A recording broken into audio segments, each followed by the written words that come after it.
माननीय मुख्यमंत्री जी ने कहा है और कई बार चेतावनी दी है कि अगर कोई भी अफसर लापरवाही बरतेगा, किसी जिले में इस तरह की हिंसा होगी तो अफसरों को दंडित किया जाएगा। लेकिन दिव्या जी, ये केवल बयानों में सीमित क्यों रहता है? क्यों नहीं अब तक एसएसपी सस्पेंड हुए? जब शीर्ष पे बैठे हुए दो अफसरों के बीच में तालमेल नहीं होगा तो ऐसे ही अफसरों की पोस्टिंग होगी, एक आदमी बचाएगा, दूसरा आदमी दंड देने की कोशिश करेगा। आपको सिस्टम सुधारना है विवेक जी, तो आपको ऊपर से नीचे तक ठीक करना पड़ेगा। और ऐसे सवाल जवाब शुक्ला जी, हम भी जानते हैं पुलिस और आप तो विभाग में रहे, तो आपको क्यों बताएगा? बता दूं शुक्ला जी, अगर आदमी लोड कर रहा है फेसबुक पे तो उसकी एक आईडी क्रिएट होती है, 3 घंटे के अंदर गिरफ्तार होता है। आप नेटविंग देखिए, वो आदमी फेसबुक पे बजरंग दल का संयोजक लोड करने के 10 घंटे बाद तक पकड़ में नहीं आया है। आप कौन से जमाने की बात कर रहे हैं? आप मॉडर्न जमाने में रह रहे हैं, ये गलत बात है। आप उन अफसरों को बचाने के काम बिल्कुल मत करिए। एसएसपी सस्पेंड होना चाहिए। एक इंस्पेक्टर की हत्या हुई है, आपने वो लोड किया, ये बिल्कुल गलत बात है। आप कह रहे हैं कि वो गिरफ्तारी होगा, 72 घंटे से होने वाले इंस्पेक्टर को मारने के लिए आप उसको बचाने की बात कर रहे हैं। आप एसएसपी को सस्पेंड करना चाहिए। एसएसपी को सस्पेंड के बिना ये बात नहीं होनी चाहिए। 72 घंटे हो गए हैं, आप इतना आक्रोशित हो रहे हैं। अरे आक्रोशित और की बात क्यों होगा? इंस्पेक्टर मरा है, जाबाज इंस्पेक्टर मरा है, और तब भी हम आक्रोशित नहीं होंगे। हमारे को तब भी वहां नहीं मारेगा। अब आपसे ज्यादा आक्रोशित है तो कई एसएसपी सस्पेंड होना चाहिए, पहले तो जांच होनी चाहिए।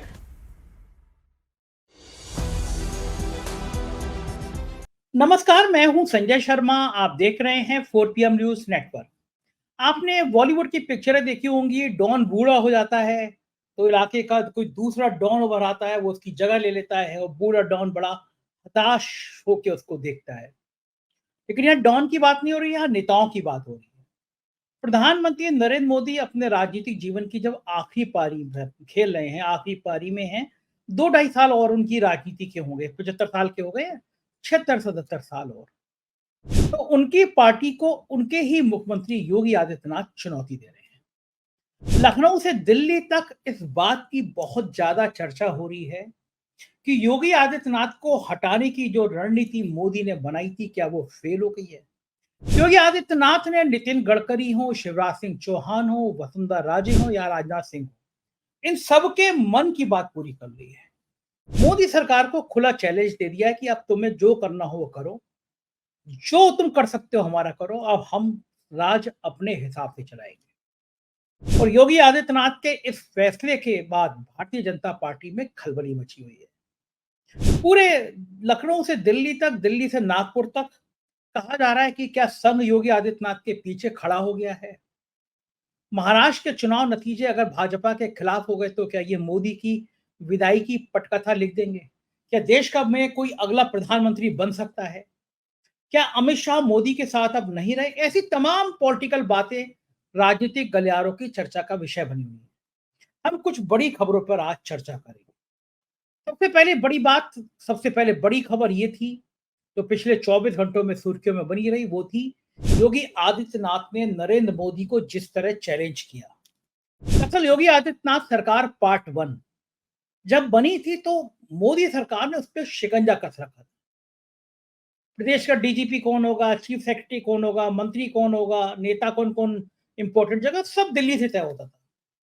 यानी अगर कोई छोटा सा पोस्टर भी बनना होता था तो प्रधानमंत्री का फोटो कितना बड़ा होगा, मोदी का फोटो कहाँ लगेगा, योगी का फोटो कहाँ लगेगा, ये सब पीएमओ से बन के आता था। और योगी सरकार पार्ट 1 में योगी आदित्यनाथ की वो तस्वीरें वायरल हुई जिसमें वो मोदी जी उनको गाड़ी के पीछे दौड़ाने वाली स्टाइल में है, एक्सप्रेस का उद्घाटन है, मोदी गाड़ी में बैठे हैं, योगी पैदल चल रहे हैं। ये तमाम तस्वीरों से योगी आदित्यनाथ की बहुत फजीहत। ये बार बार सामने आता रहा कि योगी आदित्यनाथ अब हटे तब हटे। जब चुनाव हो गए थे, चुनाव के बाद पार्ट 2 सरकार की बात आई थी, उससे पहले दिल्ली ने साफ साफ योगी आदित्यनाथ को संदेशा भिजवा दिया था कि अगर मुख्यमंत्री बनना है तो केशव मौर्य के घर जाना होगा। अब योगी आदित्यनाथ भी जिद्दी स्वभाव के, लेकिन वो समझ गए थे कि बिना केशव मौर्य के घर जाए दाल गलने वाली नहीं है। वो पहली बार केशव मौर्य के घर गए। हालांकि केशव मौर्य पसीजे नहीं, अभी भी केशव मौर्य को जब मौका मिलता है वो योगी आदित्यनाथ को हिसाब किताब बराबर करने में लगे रहते हैं। ब्रजेश पाठक भी लगभग इसी स्टाइल में रहते हैं। दोनों डिप्टी सीएम के खिलाफ हैं। ये बात प्रदेश का बच्चा जानता है। ताजा विवाद तब खड़ा हुआ जब उत्तर प्रदेश सरकार ने तय किया कि हम अपनी एक नियमावली बनाएंगे और उसके आधार पर डीजीपी चुनेंगे। अब ये बात मोदी सरकार के फैसलों को सीधा चैलेंज वाली थी, क्योंकि हमने देखा है अभी तक उत्तर प्रदेश में परमानेंट डीजीपी दिल्ली सरकार ने चुनने नहीं दिया गया। आपको याद होगा रातों रात मुकुल गोयल को हटा दिया था योगी आदित्यनाथ ने, गुस्से में आ गए थे। जब दोबारा पैनल भेजा गया, पैनल भेजना नियम था, जरूरी होता है यूपीएससी को, तो उसने पूछा कि आपने मुकुल गोयल को क्यों हटाया, कारण बताइए। एक भी बार कारण नहीं बताया योगी सरकार ने, बल्कि अपने चहेते डीएस चौहान जो डीजी इंटेलिजेंट थे उनको कार्यवाहक डीजीपी बना दिया। और डीएस चौहान ने बदनामी की सारी पराकाष्ठाएं लांघ दी। आपको याद होगा चाहे ओपी सिंह हो चाहे डीएस चौहान हो, इनके टाइम में जिले में कप्तानों को लेकर लंबी लंबी घूस की चर्चाएं बहुत चलती रही। कई टीवी चैनलों की सुर्खियां बनी थी एक रिकॉर्डिंग जिसमें ये था कि जिले में एसपी की पोस्टिंग 50 लाख 70 लाख 1 करोड़ 2 करोड़। डीएस चौहान के करप्शन की चर्चाएं गली गली मोहल्ले मोहल्ले में हो रही थी। उत्तराखंड में करोड़ों की कोठी बनाई है साहब ने, उसकी चर्चा थी। नोएडा में एक मकान की रजिस्ट्री को लेकर विवाद हो गया था, वो सब आप जानते बड़ा सवाल ये उठा कि ये दोनों अफसर इतने बदनाम थे, तब भी योगी आदित्यनाथ ने उनको बनाए रखा। डीएस चौहान बहुत जूनियर थे, लेकिन डीएस चौहान की खासियत ये थी कि वो योगी आदित्यनाथ के चारों तरफ परिक्रमा करते रहते थे। भरोसे में ले लिया था डीएस चौहान ने, और योगी आदित्यनाथ ने दिल्ली को ताक पे रख के, यूपीएससी को ताक पे रख के कार्यवाहक डीजीपी बना दिया। और लोग तरह तरह की बातें करते रहे कि इतनी पैसे की कमाई हो रही है, इतनी उगाही हो रही है, थाने बिक रहे हैं। लेकिन डीएस चौहान जो तुमको हो पसंद वही बात करेंगे, उस स्टाइल में योगी जी के परिक्रमा करते रहते थे, डीजीपी बने रहे। उसके बाद जब वो रिटायर हो गए, तो भी विजय कुमार हो, आर के विश्वकर्मा हो, ये तमाम लोग अफसर और योगी आदित्यनाथ ने कार्यवाहक पोस्ट किए। मतलब उन्होंने कहा कि अगर आप पैनल फाइनल करके नहीं भेजेंगे, यूपीएससी करेंगे मेरे मन का, तो मैं कार्यवाहक पोस्ट करता रहूंगा। अब प्रशांत कुमार का मामला भी ऐसे हुआ। प्रशांत कुमार भी योगी आदित्यनाथ के बड़े प्रिय करीबी अफसरों में हैं। वो जो शैली अपनाते हैं वो योगी आदित्यनाथ को, हिंदुत्व को सूट करती है। प्रशांत कुमार का वीडियो वायरल हुआ था, आपने देखा होगा कि वो बेरठ में थे, कावड़ियों पे फूल बरसा रहे थे, कई आईपीएस कावड़ियों के पैर धो रहे थे। अब भली इस बात में देश भर में आलोचना हो कि आईपीएस का काम कावड़ियों के पैर धोना नहीं होता है, कावड़ियों पर फूल बरसाना नहीं होता है, उनका काम लॉ एंड ऑर्डर मेंटेन करना होता है। लेकिन अगर उत्तर प्रदेश की बात करें तो यहाँ पे वही आईएएस और वही आईपीएस कामयाब है जो कावड़ियों पे फूल बरसाए, उनके सेवा सत्कार करे, जो मांसाहार ना खाता हो, जो शराब ना पीता हो। कई आईएएस आईपीएस को तो मैं ऐसा जानता हूँ जो हफ्ते में 5 दिन शराब अभी भी पीते हैं, लेकिन दिन में मिलेंगे तो बात करेंगे कि यार कितना पवित्र माहौल हो गया है, अब तो हम लोग कभी मांस मदिरा को हाथ नहीं लगाते हैं, गंगा जल पीते हैं, कुछ तो गौमूत्र पीने की बात भी करने लगे हैं। मतलब पुलिस जो है वो एक हिंदू नेता के रूप में उभरने लगी है। आपको याद होगा कि इंस्पेक्टर सुबोध कुमार की हत्या कर दी थी उग्र हिंदुत्व के लोगों ने, गाय वाय को काटने को लेकर कोई मामला हुआ था, बुलंदशहर की घटना थी। आप सोचिए कि इंस्पेक्टर वो तो हिंदू था, उसकी उग्र हिंदुत्व के लोगों ने, उग्र हिंदुत्व की पहचान रखने वाले लोगों ने जय श्री राम कहते उसको मार दिया। हत्यारे जब जेल से निकले तो उनका महिमा मंडन किया गया, उनको भाजपा का पदाधिकारी बना दिया गया। हमने 4PM अखबार में फ्रंट पेज पे खबर भी छापी थी कि कैसे एक हत्यारे का महिमा मंडन किया। उसके बाद में बीजेपी ने उससे पल्ला झाड़ा। लेकिन मेरा कहने का मतलब ये है कि जब उग्र हिंदुत्व होता है, उग्रता होती है, तो वो ये नहीं देखती कि आप किसका घर जला रहे हैं, किसको फूक रहे हैं, वो कुछ धर्म का है। एक मैंने ट्वीट देखा था, बहुत अच्छा ट्वीट था वो, मैंने उसको रीट्वीट भी किया, लिखा कि क्या बात की है आपने, इस आदमी को सलाम करना चाहिए। वो ट्वीट इतना बढ़िया था, उसमें लिखा था कि जब बहराइच में धर्म मचाना था तो झंडा लेकर सबसे आगे मरने वाला कौन था? आपका बच्चा। लेकिन जब अयोध्या में धर्म का जश्न मनाना था तो झंडा लेकर सबसे आगे कौन था? नेता और उसका बच्चा। बस इस फर्क को समझिए, मरने के लिए आपके बच्चे और जश्न मनाने के लिए उनके बच्चे। ये कई बार मैंने कहा है, नेताओं के बच्चे विदेश में पढ़ते हैं, नेताओं के बच्चे विदेश में नौकरी करते हैं, और आपके बच्चे को वो कावड़ यात्रा में भेज देते हैं, आपके बच्चे को किसी के घर में झंडा फहराने के लिए भेज देते हैं, मस्जिद के बाहर अश्लील उग्र नारे लगाने के लिए भेज देते हैं। तो मैं ये कर रहा था कि उत्तर प्रदेश के आईपीएस अफसर भी ऐसे हो गए। जब सबूत की हत्या हो गई तो इंडिया वॉच एक चैनल था, उसने डिबेट पे बुलाया मुझे और वहां पे उस समय में डीजी रहे सूर्य कुमार शुक्ला। डीजी कितना बड़ा ओहदा होता है सोचिए आप। सूर्य कुमार शुक्ला को भी बुलाया गया था और वो मुझसे बहस करने लगे। मेरे को इतना गुस्सा शायद ही कभी आया हो। मतलब वो एक तरह का जायज ठहरा रहे थे कि मतलब अगर वो सबूत की हत्या हो गई है तो वो जायज बात है। और मेरे को इतना गुस्सा आया, मुझसे कह रहे थे कि वो आप इतना गुस्सा क्यों कर रहे हो। मैंने कहा मुझे इससे भी ज्यादा गुस्सा करना चाहिए। मैं छोटा सा वो डिबेट का पार्ट दिखाता हूँ जब मैंने डीजी साहब के दिमाग ठिकाने लगाए थे, लाइव ठिकाने लगाए थे। जरा आप ये वीडियो सुनिए। फिर मान रहा हूँ कि अगर आप ये बात कह रहे हैं कि वहाँ साजिश थी, तो साजिश के लिए एक इंटेलिजेंस तंत्र होता है। पुलिस काम करती है तो वो इंटेलिजेंस फेलियर तो आप इसको स्वीकार करिए, इंटेलिजेंस के उन अफसरों को दंडित करिए। और माननीय मुख्यमंत्री जी ने कहा है और कई बार चेतावनी दी है कि अगर कोई भी अफसर लापरवाही बरतेगा, किसी जिले में इस तरह की हिंसा होगी तो अफसरों को दंडित किया जाएगा। लेकिन दिव्या जी ये केवल बयानों में सीमित क्यों रहता है? क्यों नहीं अब तक एसएसपी सस्पेंड हुए? आपका इंस्पेक्टर की हत्या हुई, सीओ सस्पेंड नहीं, एडिशनल एसपी सस्पेंड नहीं, एसपी वो एसपी जिसपे 2 महीने पहले इंस्पेक्टर आरोप लगा रहा था कि ये पैसे लेकर वीडियो वायरल हुआ था कि पोस्टिंग देते हैं, वो एसएसपी आज वहां मौजूद बना हुआ है। तो क्या सिस्टम, कैसे न्याय होगा? आप जो दोषी लोग हैं, जो ये बात को आंखें बंद करके बैठे रहे, भीड़ इकट्ठा हो रही है, भीड़ बंदूक लेके आ रही है, तलवार लेके आ रही है, इंस्पेक्टर मार दिया जाता है, लेकिन किसी अफसर पर कार्रवाई नहीं होती। यही हौसला देती है इस तरह के नाकारा अफसरों को कि हम बैठे रहेंगे, हमारे खिलाफ कोई कार्रवाई नहीं होगी, सस्पेंड होंगे तो 2 महीने बाद फिर बाहर हो जाएंगे। ऐसा चलता रहेगा तो ऐसे ही इंस्पेक्टर। चलिए अभय कुमार सिंह सवाल करना चाहेंगे जी, हाथ उठा रहे, क्या कुछ कहेंगे? आपके चैनल पे गोली बंदूक लेके सब पहुंच गए। आपके चैनल पे मैं एक बड़ी गंभीर बात का जिक्र करना चाह रहा हूं, पूरे सिस्टम की कमी का।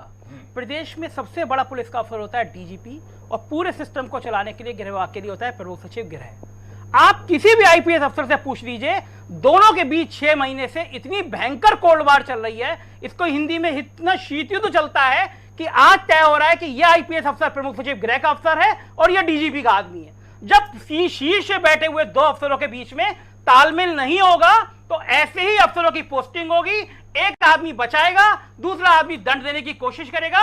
आपको सिस्टम सुधारना है विवेक जी, तो आपको ऊपर से नीचे तक ठीक करना पड़ेगा। और ऐसे सवाल जवाब शुक्ला जी एक बचा है और हम पूरी, पहले सुन लीजिए पूरी बात। एसएसपी अपने डीजीपी को नहीं बता रहा, आप रिटायर्ड डीजीपी हैं, डीजी हैं, वो एसएसपी असली बात अपने डीजीपी को नहीं बता रहा, तो रिटायर्ड डीजी की बात क्यों सुनेगा?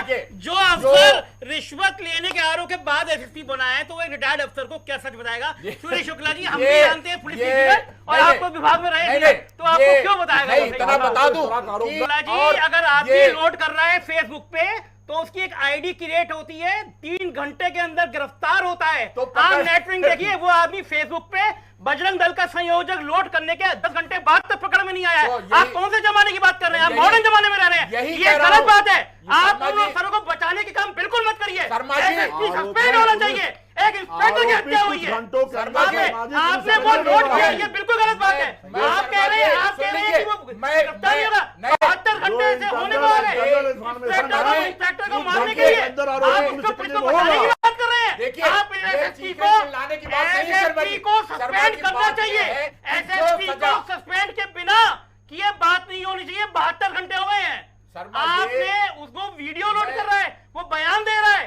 बजरंग दल का जो आदमी, अगर आप कह रहे हैं कि वो पकड़ा जाएगा, इतना आक्रोशित हो रहे हैं। अरे आक्रोशित और की बात क्यों होगा शुक्ला जी? इंस्पेक्टर मरा है, जाबाज इंस्पेक्टर मरा है, और तब भी हम आक्रोशित नहीं होंगे। हमारे खून तब भी वहां नहीं मारेगा। अब आपसे ज्यादा आक्रोशित है तो कई एसएसपी सस्पेंड होना चाहिए, पहले तब जांच होनी चाहिए। आप पुलिस को बचाने की बात जो कर रहे हैं, आप गिरफ्तार होगा, ये खराब बात है। ये पुलिस अफसर का ये पैसा नहीं है। आप ये कहिए वीडियो लोड हुआ है, आप ये कहिए वीडियो लोड हुआ है, वीडियो लोड हुआ है, तो एसटीएफ को गिरफ्तार अब तक कर लेना चाहिए था। गिरफ्तारी हो चुकी है शर्मा जी। अब आप कहिए ना, आप कह रहे गिरफ्तारी हो चुकी है, पुलिस को नहीं कह रही, आप कह रहे गिरफ्तारी हो चुकी है। मैंने आपको बता दिया, मतलब पुलिस को नहीं पता। विवेक श्रीवास्तव जी लगातार पूर्व डीजी कह रहे हैं गिरफ्तारी हो चुकी है। सर एक मिनट, विवेक श्रीवास्तव जी, सर एक मिनट। 4 में 3 गिरफ्तार हो गए और अरे मुख्य अभियुक्त गिरफ्तार नहीं हुआ, वीडियो लोड कर रहे हैं भाई। आप वीडियो लोड करने के बाद में घंटों का मैं आपको भरोसा दिला रहा हूं। लेकिन सबसे बड़ा सवाल खड़ा होता है विवेक श्रीवास्तव जी, आप एक रिटायर्ड अफसर संजय शर्मा जी, संजय शर्मा जी, संजय शर्मा जी, संजय शर्मा जी, संजय शर्मा जी, संजय शर्मा जी, शुक्ला जी, शुक्ला जी, संजय शर्मा जी, आपका गुस्सा जाते हैं, लगातार बात की जाती है हनक की, एक्शन की, लेकिन धरातल पर क्या स्थिति है सबको पता है। संजय शर्मा, क्या कुछ कहेंगे आप? दिव्या जी, मैं बड़े आदर के साथ शुक्ला जी को से माफी मांगते हुए ये कहना चाहूंगा कि हमने वो दौर देखा है कि सिपाही का भी इकबाल हुआ करता था, सिपाही चला जाता था तो उसके देखकर लोग दाएं बाएं हुआ जाया करते थे गांव में। किस सन की बात है? मैं ये इकबाल खत्म क्यों हुआ? शुक्ला जी, मैं बात करूं फिर आप नहीं बता दिए किस सन की बात आप मेरी पूरी बात कहूं, आपको कुछ समझ में आ जाएगा। प्लीज बताइए। मैंने उस दौर से पुलिस को देखा है और इस दौर में देखा है जब आईपीएस यूनिफॉर्म में नेताओं के पैर छूते हुए जमीन पर बैठे हुए नजर आए हैं। तो पुलिस का इकबाल वहां खत्म हुआ है। पुलिस का इकबाल अदालतों ने खत्म नहीं किया, पुलिस का इकबाल उन अफसरों ने खत्म किया जो नेताओं की चाकरी करने में जुट गए अपनी ड्यूटी छोड़कर। मैं दूसरी बात कह रहा हूं, आपने जिस दिन ये तय कर लिया कि आपको जेलों में रहना है, आपको रेंज में रहना है, आपको डीजीपी बनना है, उस दिन से आप ये काम भूल जाते हैं कि आपको ड्यूटी क्या दी गई थी। बुलंदशहर में अगर एक घटना हुई, उससे दिव्या जी 2 महीने पहले एक इंस्पेक्टर का वीडियो वायरल हुआ था जिसमें वो खुलेआम कह रहा था कि हमारे एसपी रिश्वत देकर थानों की पोस्टिंग कर रहे हैं। आखिर 2 महीने तक वो एसएसपी बुलंदशहर में क्यों बचे रहे? ये व्यवस्था पे सवाल है। और दिव्या जी, इसकी शुरुआत उस दिन हुई थी जब सहारनपुर में मेंबर ऑफ पार्लियामेंट के नेतृत्व में एसएसपी के घर पे घुसकर बदतमीजी हुई थी, एसएसपी की पत्नी रोती हुई नजर आई थी और उस मेंबर ऑफ पार्लियामेंट के खिलाफ गिरफ्तारी नहीं हुई थी। उस दिन से तय हो गया था कि अब पुलिस के लोग पिटेंगे और वो सिलसिला जारी है। शर्म आनी चाहिए पिछली सरकारों को और इस सरकारों को। अगर यूनिफॉर्म के ऊपर हाथ उठता है, यूनिफॉर्म के ऊपर गोली चलती है, तो वो लोग आज 48 घंटे बाद नजर नहीं आते हैं, गिरफ्तार नहीं होते हैं और प्रदेश के डीजीपी बयान देते हैं कि ये एक साजिश है। अगर साजिश है तो आप क्या करते हैं? आपका इंटेलिजेंस डिपार्टमेंट किस लिए होता है? इंटेलिजेंस डिपार्टमेंट के कौन अफसर सस्पेंड किया आपने? ये छोटा सा पार्ट दिखाया मैंने, डीजी साहब वो आग बबूला हो गए, मतलब गुड़गुड़ करने लगे उसके बाद में, लेके मैंने भी उनको धोया। मैंने कहा होंगे आप डीजीपी, मुझे शर्म आती है डीजीपी होने में, आप आईपीएस है। एक दिन ये डीएस चौहान तब नक्सलाइट इलाके में तैनात थे, सीआरपीएफ में थे तब, वहां पे 20-24 सीआरपीएफ के जवानों की नक्सलियों ने हत्या कर दी थी। शायद चुनाव के नतीजे आए थे जिससे बीजेपी जीत गई थी, तो वहां मुझे फोन करके कह रहे हैं कि संजय जी आप मानते नहीं है, ये देखिए कितना अच्छा काम, भगवान विष्णु का अवतार है मोदी जी, अखिलेश जी तो कुछ नहीं करते थे, योगी जी आ गए। मैं थोड़ा उग्र हुआ, मैंने कहा बड़ा खराब है, आप आईपीएस हैं और आईपीएस होकर आप ऐसी बातें कर रहे हैं। तो बात इतनी तीखी हो गई मेरी उनकी, उन्होंने मुझसे कहा कि मुझे शर्म आ रही है, आप मेरे मित्र हैं। मैंने कहा मुझे उससे भी ज्यादा शर्म आ रही है कि मेरा एक आईपीएस मित्र ऐसा है जो इतनी हिंसक बातें दिमाग में रखता है। और मैंने कहा बहुत अच्छा है, आप अपना नंबर डिलीट कर दिए फोन से, मैं अपना नंबर डिलीट कर देता हूँ। लेकिन मेरे लिए ये धिक्कार इस तंत्र को करने के लिए मन कर रहा है कि आईपीएस इतनी हिंसक सोच रखता है, जहाँ पे 20-24 सीआरपीएफ के जवान मर गए हैं और वहां पे आप बैठ के उन जवानों का मातम मनाने की जगह आप इस बात पे गर्व महसूस करें कि बीजेपी की सरकार आ गई। और बाद में क्या वो हश्र हुआ, जब रिटायर हो गए तो अमित शाह की बेटी तक को बड़ा पकड़ा कि क्रिकेट में कहीं एंट्री करता है। आजकल क्रिकेट भी बड़ा धंधा कमाने का, स्थिति कमाने के लिए आगे पीछे रहता है, बड़ा ब्रांड बनने के लिए। और डीएस चौहान ने बड़ा कोशिश करी अमित शाह के बेटे के आगे पीछे घूमने की, योगी आदित्यनाथ के आगे पीछे घूमने की, कोई पोस्ट मिल जाए। ओपी सिंह ने भी बड़ी कोशिश करी कहीं राज्यपाल बन जाए, लेकिन दोनों कामयाब नहीं हुए। उत्तराखंड में जो पैसा कमाया उसको ठिकाने लगा रहे। तो सूर्य कुमार शुक्ला को मैंने ठीक किया और मुझे लगा कि ये हो क्या रहा है, आईपीएस के तंत्र में इस हद तक गंदगी आ गई है, इस तरफ तक सांप्रदायिक हिंसा आ गई है, तो ये मुल्क कहाँ जाएगा? सोचिए आप, आईएएस से आईपीएस से देश चलाते हैं, संविधान की कसम खा के आते हैं कि हम संविधान के प्रति अपना पालन करेंगे, संविधान की मर्यादा करेंगे। हमारे डीजीपी साहब प्रशांत कुमार बहुत बढ़िया व्यवहार है, बहुत बढ़िया बहादुर अफसर भी हैं, लेकिन संविधान की जगह क्या कर रहे हैं, कावड़ यात्रियों पे फूल बरसा रहे हैं। अब मैं बताइए, अगर कोई हज यात्रा कर रहा होगा तो क्या ये डीजीपी साहब हेलीकॉप्टर से उन हज यात्रियों पे भी फूल बरसाएंगे? भाई तीर्थ यात्री तो दोनों जा रहे हैं, एक शिव जी के लिए जा रहा है, एक अल्लाह के लिए जा रहा है। पूछिए इनसे कि क्यों फर्क करेंगे फिर आप। सुप्रीम कोर्ट ने एक बहुत बड़ा ऐतिहासिक फैसला किया, उत्तर प्रदेश ने मदरसा, बिल्कुल मदरसे खत्म कर दिए, मदरसे आतंकवादियों के अड्डे होते हैं, इस तरह की तमाम बातें बीजेपी के लोग करते रहते हैं, लेकिन सुप्रीम कोर्ट ने रोक लगा दी, हाई कोर्ट के फैसले को पलट दिया। मैंने ट्वीट भी किया कि अगर हाई कोर्ट का फैसला गलत था तो सुप्रीम कोर्ट को ये देखना चाहिए कि हाई कोर्ट में से गलत फैसले दे कौन रहा है। कौन जज साहब है जो सरकार के इतने दबाव में आ जाते हैं कि ऐसा फैसला दे देते हैं। कम से कम इसकी समीक्षा भी तो होनी चाहिए।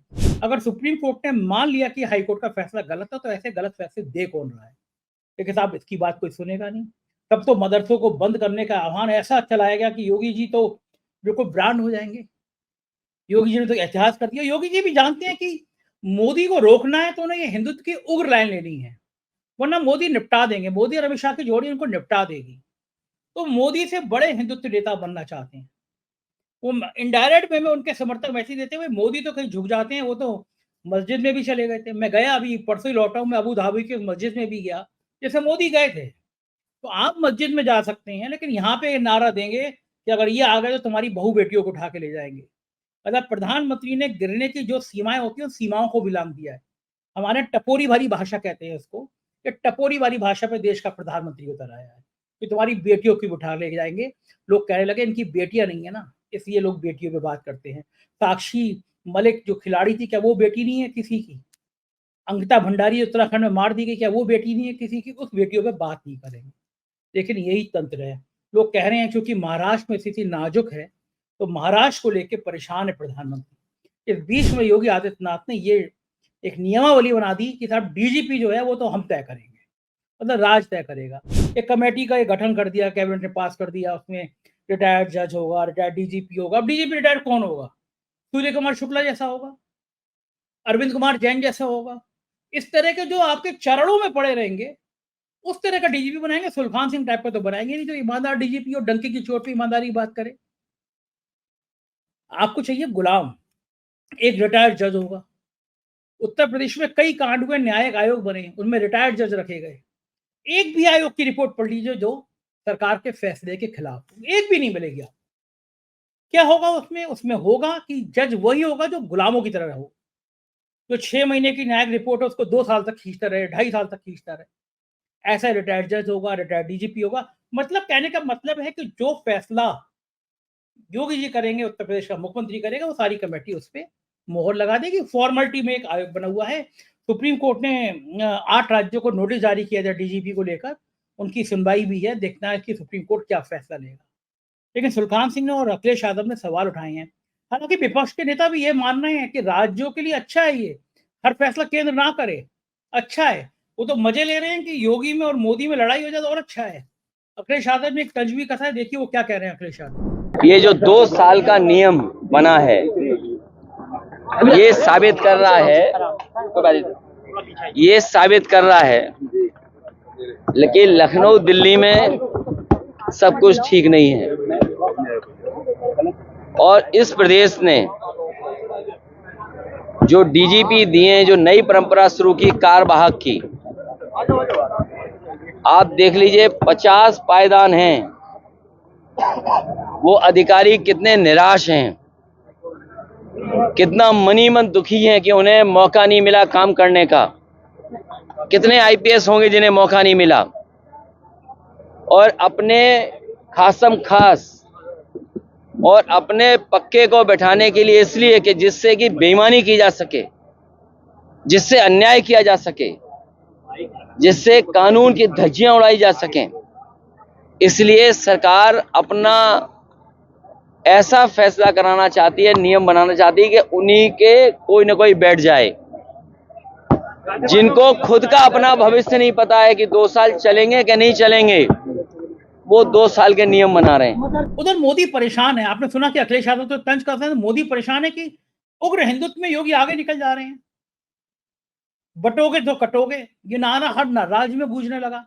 अब आप सोचिए कितना खराब, कितना गया बीता नारा है। बटोगे तो कटोगे, कौन बांट रहा है?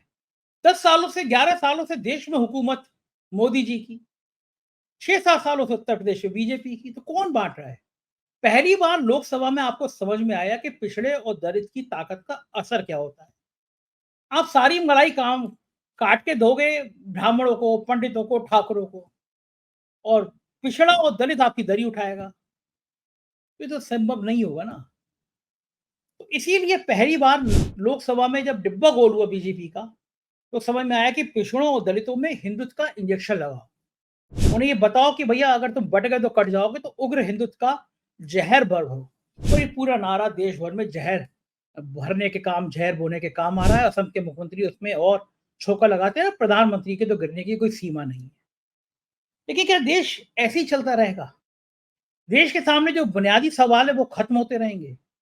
देश को केवल इसीलिए ये बताता जाएगा मुसलमान, मुसलमान, मुसलमान, मुजरा, मुसलमान, बेटियां, मतलब जितना गंदे-गंदे शब्द हो सकते हैं वो करता रहेगा। एक समुदाय के मन में आप इतनी नफ़रत बो के समाज में क्या करना चाहते हैं देश में? क्या आप समुदाय को डरा के देश से भगा देंगे? क्या उस समुदाय को इतना दबाते रहेंगे? और वो समुदाय रिएक्ट करेगा तो क्या होगा? इसकी चिंता आपको नहीं है। एक्चुअल में आपको देश की भी चिंता नहीं है। देश के एक हिस्से में आग लग जाए, देश के एक हिस्से में हिंसा हो जाए, आपको अपनी लाशों पर महल बनाने की आदत पड़ गई है। आप चाहते हैं कि आपकी लाशों पर महल बनते रहे। मुझे नहीं पता ये नेता उन महलों में कैसे चैन की नींद सो लेते हैं। हर मजहब में लिखा है कि पड़ोसी दुखी हो, पहले पड़ोसी को खाना दो, लेकिन ये अपने पड़ोसियों को बटोगे तो कटोगे। मुसलमान नल खोल के ले जाएंगे, मुसलमान भैंस खोल के ले जाएंगे, मुसलमान बेटी ले जाएंगे। अगर मैं सोचता हूँ ये भारत पाकिस्तान और मुसलमान ना हो तो बीजेपी की दाल रोटी कट चलेगी कैसे? हमारे मुख्यमंत्री, हमारे प्रधानमंत्री करेंगे कैसे? तो मैं जो मुद्दा था, मैं जिससे बात कर रहा था वो ये था कि योगी ने मोदी को खुला चैलेंज दे दिया है। जब चीफ सेक्रेटरी चयन का मामला था तब मनोज कुमार सिंह जो उनके चहेते अफसर थे, उनको चुनकर भी उन्होंने संदेशा साफ कर दिया था कि मैं अब सुनने वाला नहीं हूँ। और डीजीपी को लेकर जो फैसला हुआ है, उसने तो सीधा-सीधा दिल्ली दरबार के सामने ये खुला चैलेंज दे दिया है कि भैया तुम्हें जो करना हो करो, मुझे जो करना है मैं करूँगा और मैं नहीं मानूँगा। तो ज़ाहिर है कि अब दिल्ली और यूपी के बीच में तलवारें खिंच गई हैं और काफ़ी बड़े हिस्से में खिंच गई हैं। उत्तर प्रदेश के कोई ब्यूरोक्रेट हो, कोई पॉलिटिकल का खेमे का ताकतवर आदमी हो, कोई दिल्ली खेमे के ताकतवर आदमी हो, हर जगह चर्चा ये है कि योगी आदित्यनाथ ने तय कर लिया है कि अब शहीद अगर होना है तो फिर डंके की चोट पर हो। योगी आदित्यनाथ भी जानते हैं कि भले वो जनता के बीच में लोकप्रिय हैं, लेकिन विधायकों के बीच में लोकप्रिय नहीं है। वो ये भी जानते हैं कि अगर महाराष्ट्र में नतीजे थोड़े ठीक-ठाक आ गए, तो मोदी के इशारे पर यहाँ पे विधायक विद्रोह कर सकते हैं। एक बार पहले भी हुआ था, 150-200 विधायक विद्रोह करने की स्थिति में आ गए। तो योगी आदित्यनाथ का पैंतरा ये है कि उससे पहले अपने आप को हिंदुत्व के इतने उग्र हिंदुत्व के चेहरे के रूप में प्रस्तुत कर दो कि जहां पर हिम्मत ना हो उनकी कुर्सी छूने की। जहर भरे नारे इतने तेज कर दो, इतने तेज कर दो, माफियाओं को आपने ये किया, माफियाओं को वो किया। माफिया कौन से? मुसलमान माफिया। मुख्तार अंसारी की चर्चा करो, अतीक की चर्चा करो, गलती से भी ठाकुर माफिया को नाम मत लो। तो ये समझ लो कि हमने मुसलमान माफिया निपटा दिया। ऐसा समाज बना के आपके सामने परोसा जा रहा है। कहीं बात नहीं हो रही है कि बेरोजगारी का हाल ये हो गया तो हम कैसे निपटेंगे। कहीं बात नहीं हो रही है उत्तर प्रदेश में बार बार पेपर लीक हो जाते हैं, नौकरियां नहीं मिल रही है, इससे कैसे निपटेंगे। हर दिन भ्रष्टाचार की खबर आती है, हर दिन एक दिल दहलाने वाली खबर आती है, इससे कोई मतलब नहीं है। कानून व्यवस्था से कोई मतलब नहीं है। महिला अपराध में उत्तर प्रदेश नंबर 1 बन गया, से कोई मतलब नहीं है। मतलब है कि आपका समाज दो हिस्सों में बढ़ जाए, एक तरफ मुसलमान और एक तरफ मुसलमानों का डर पैदा करके हिंदुओं में अपने लिए ललक पैदा करना। ये एक खतरनाक राजनीति है। कहा जाता है कि ना शेर की सवारी बड़ी खतरनाक होती है। जब तक आप शेर के ऊपर बैठे हो आपको बड़ा मजा आता है, लेकिन जब जैसे ही आप शेर से उतरते हैं तो फिर आपके लिए खतरनाक हालात पैदा हो जाते हैं। पता नहीं चलता कि शेर कब आपको निपटा दे। तो मोदी और योगी के बीच में राजनीति कुछ कुछ इसी स्टाइल की चल रही है। मोदी योगी को निपटा दें, योगी मोदी को निपटा दें, कहा नहीं जा सकता। और महाराष्ट्र में तो बीजेपी के अंदर ही इतने ज्यादा मोर्चे बन गए हैं कि मोदी के पसीने खराब हैं। नवाब मलिक को लेकर ऐसी साफ चुचंदर की स्थिति बन गई है। जी फडणवीस ने बयान दे दिया कि नवाब मलिक को, पवार को टिकट नहीं देना चाहिए था, हम उनके खिलाफ प्रत्याशी उतारेंगे। अजीत पवार जो पैतरे दिखा रहे हैं वो भयंकर हैं। शरद पवार ने इशारा कर दिया कि मैं राजनीति से संन्यास लेने वाली बात आ गई, मेरी एज ऐसी हो गई। वो बड़ा भावुक भाषण है शरद पवार का, वो पब्लिक में बड़ा वायरल हो रहा है। गुजरात बनाम महाराष्ट्र की लड़ाई महाराष्ट्र में चर्चा का विषय बनी हुई है। ये सारे हालात देश के ऐसे हैं। इस बीच में योगी आदित्यनाथ की बगावत, योगी आदित्यनाथ का तेवर मोदी जी का सिंहासन डुला रहा है। सिंहासन डोल रहा है, सिंहासन हिल रहा है। वो मैं कहा ना कि आपका जब आप बूढ़े हो चुके होते हैं, जिंदगी का सबसे नाजुक पल होता है, आपके ऊपर जवानी में कोई परेशानी आ जाए, आप जेल चले जाओ, मुकदमा लग जाए, आप झेल लो। आप थोड़े प्रौढ़ावस्था में हो, 50-55 साल के, तब भी आप झेल लोगे। लेकिन आप 75 साल के होते हो, तो आपने 24-25 साल से जो सल्तनत भोगी होती है वो जाती हुई नजर आती है, आपके अपने आपके खिलाफ होते नजर आते हैं। तो रात को भी नींद कैसे आती होगी कि लगता होगा कि अगर मेरा सिंहासन चला गया, मैं देश का प्रधानमंत्री नहीं रहा, तो मेरा क्या हो। और जो कांटों भरा रास्ता मोदी ने अपने लिए चुना है, किसी को भी नहीं छोड़ा। सोचो ना, हिमाचल प्रदेश में एक मुख्यमंत्री की बेटी की शादी हो रही है, हम लोग दुश्मन की बेटी की शादी उसमें भी आशीर्वाद देते हैं, और उसी समय जिस समय शादी हो रही थी, वहां पे मोदी जी ने इनकम टैक्स का छापा पड़वा दिया। मतलब गिरने की जो सीमाएं होती हैं, उस सीमाओं को सबको तोड़ दिया प्रधानमंत्री ने, कि इससे इसके आगे कोई गिरने की सीमा होगी ही नहीं, हम वहां तक जाएंगे। तो मुझे लगता है कि एक रिटायरमेंट के बाद शायद देश के पहले प्रधानमंत्री होंगे जिनके घर शाम को चाय पीने कोई नहीं जाएगा।